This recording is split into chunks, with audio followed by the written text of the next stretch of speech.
జరిగినప్పుడు ప్రభుత్వం వచ్చిన తర్వాత రివ్యూ జరిగినప్పుడు మా ప్రిన్సిపల్ సెక్రటరీ గారు ఎండి గారు నేను ఉన్నప్పుడు వారు ముఖ్యమంత్రి గారు ఒకటే ప్రశ్న వేశారు. 15 లక్షలు శాంక్షన్ చేసి 9 లక్షల మంది ఎందుకు కట్టుకోలేకపోతున్నారు అని చెప్పేసి అడిగారు.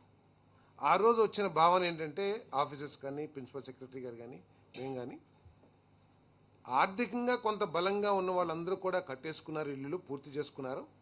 ఇప్పుడు మిగిలిన వాళ్ళలో ఎక్కువగా ఎస్సీ ఎస్టీ బీసీ పేదవాళ్ళు, ఆర్థికంగా బాగా పేదవాళ్ళు ఉన్నారు, వాళ్ళకి వెసులుబాటు లేక కట్టుకోలేకపోతున్నారనే ఒక భావన ఆ మీటింగ్లో ఏర్పడినప్పుడు వెంటనే ముఖ్యమంత్రి గారు ఏదైతే 2014-19 మధ్యలో అడిషనల్ ఫైనాన్స్ ఈ ఎస్సీ ఎస్టీలకి ఇచ్చామో దాన్ని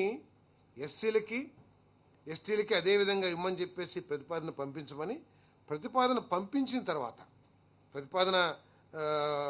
ముఖ్యమంత్రి గారు పంపించిన తర్వాత అసెంబ్లీ సమావేశాల్లో మీటింగ్ ఏర్పాటు చేశాం.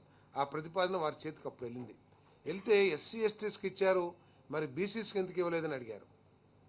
సార్ 2014-19లో కేవలం ఎస్సీలకి ఎస్టీలకి పీజీటీవీలకి ఇచ్చాం సార్, అదే ప్రపోజల్ని ఇప్పుడు కూడా పెట్టామంటే నోనో బీసీలు కూడా చాలా మంది మిగిలిపోయారు, బీసీలకు కూడా ఇవ్వాల్సిందని చెప్పేసి 50,000, 75,000, ₹1,00,000 అప్పటికప్పుడు శాంక్షన్ చేశారని చెప్పేసి మనం చేస్తాను. అదేవిధంగా 3 లక్షల కీస్ ఏదైతే హ్యాండ్ ఓవర్ చేసే ప్రోగ్రాం పెట్టామో రాయచోటిలో పెట్టినప్పుడు అక్కడ చాలా మంది ముస్లిం సోదరీమణులు చాలా మంది వచ్చారు. కొంతమంది ముఖ్యమంత్రి గారిని అడిగారు, సార్ మేము కట్టుకోలేకపోతున్నాం, ఏదైనా సహాయం చేయండి అని చెప్పేసి వారు మీటింగ్కి వెళ్ళేటప్పుడు అడిగితే ఆ వేదిక మీద నుంచే అక్కడే అప్పటికప్పుడు ఏదైతే ఎస్సీ బీసీ ఎస్టీలకి అనౌన్స్ చేశారో మైనార్టీస్ కూడా ₹50,000 అదనపు ఫైనాన్స్ ఇవ్వాలని చెప్పేసి అక్కడికక్కడే శాంక్షన్ చేశారు. ఆ అదనపు ఆర్థిక సహాయం మూలంగానే ఈ వాళ్ళు 5 సంవత్సరాల్లో 6 లక్షలు కడితే మేము ఈ 2 సంవత్సరాల్లోనే దాదాపు 4.5 లక్షలు పూర్తి చేయగలిగాం. అదేవిధంగా ఇంకో 4 లక్షలు పూర్తి చేయాలనుకుంటున్నాం. సో హోప్ఫుల్లీ మరి అన్ని సహకరిస్తే తప్పకుండా చేస్తామని చెప్పేసి కూడా నేను మనవి చేస్తాను. మరి ఈ హౌస్ సైట్స్ కూడా నివాసయోగ్యంగా లేవు అనేది చాలామంది ప్రజలు అభిప్రాయపడతా ఉన్నారు. ఎందుకంటే నగరాలకు కానీ గ్రామాలకు కానీ దూర ప్రాంతాల్లో ఎందుకంటే ఇవన్నీ కూడా పేదవాళ్ళకు వచ్చే ఇళ్ల స్థలాలు. వారు ఆ ఇళ్లలోకి వెళ్ళిన తర్వాత వారికి ఉపాధి లభించడం కూడా అంతే ముఖ్యం.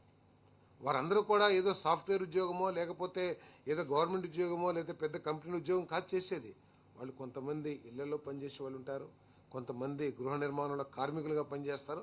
వాళ్ళకి ఎక్కడైతే వర్క్ సెంటర్స్ ఉంటాయో అక్కడ ఏర్పాటు చేస్తే ఇవి సక్సెస్ అవుతాయి. కానీ ఈ దూర ప్రాంతాల్లో కనీసం ట్రాన్స్పోర్ట్ ఫెసిలిటీ కూడా లేని పరిస్థితుల్లో ఉన్న స్థలాలను ఎంపిక చేయడం కూడా ఈ గృహ నిర్మాణానికి పెద్ద గొడ్డలిపోటుగా సంభవించిందని చెప్పేసి కూడా నేను ఈ సందర్భంగా నేను తెలియజేస్తా ఉన్నాను. మరి ఇప్పుడు ముఖ్యమంత్రి గారు మరి నగరాల్లో 2 సెంట్లు, అదేవిధంగా గ్రామీణాల్లో 3 సెంట్లు ఇవ్వాలని చెప్పేసి నిర్ణయం చేశారు. ఏదైతే ఖాళీగా ఉన్నాయో ప్లాట్లు నిర్మాణం చేసుకోకుండా ఈ లేఅవుట్స్ 11 లేఅవుట్స్లో దాదాపు 20 లక్షల ఇళ్ల స్థలాలు ఇవ్వడం జరిగింది.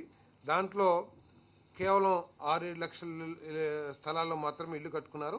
ఏదైతే ఒకరికి ఇచ్చే విధానం, ఎవరైతే ఒక ప్లాట్ కోల్పోతున్నారో వాళ్ళకి కొత్తగా ఇచ్చే విధానం పరిశీలించమని చెప్పేసి రెవెన్యూ వాళ్ళతో డిస్కస్ చేసి అవి కూడా చూడమని చెప్పేసి ముఖ్యమంత్రి గారు చెప్పడం జరిగింది. సాధ్యాలు పరిశీలిస్తా ఉన్నాం. మరి లబ్ధిదారులతో కూడా చర్చించడం కూడా జరుగుతుందని చెప్పేసి నేను ఈ సందర్భంగా నేను తెలియజేస్తాను. అదేవిధంగా ఈ ప్రభుత్వం యొక్క చిత్తశుద్ధి, ప్రత్యేకంగా ముఖ్యమంత్రి చంద్రబాబు నాయుడు గారి యొక్క చిత్తశుద్ధి ఈ గృహ నిర్మాణంలో ఒకసారి పరిశీలించినట్లయితే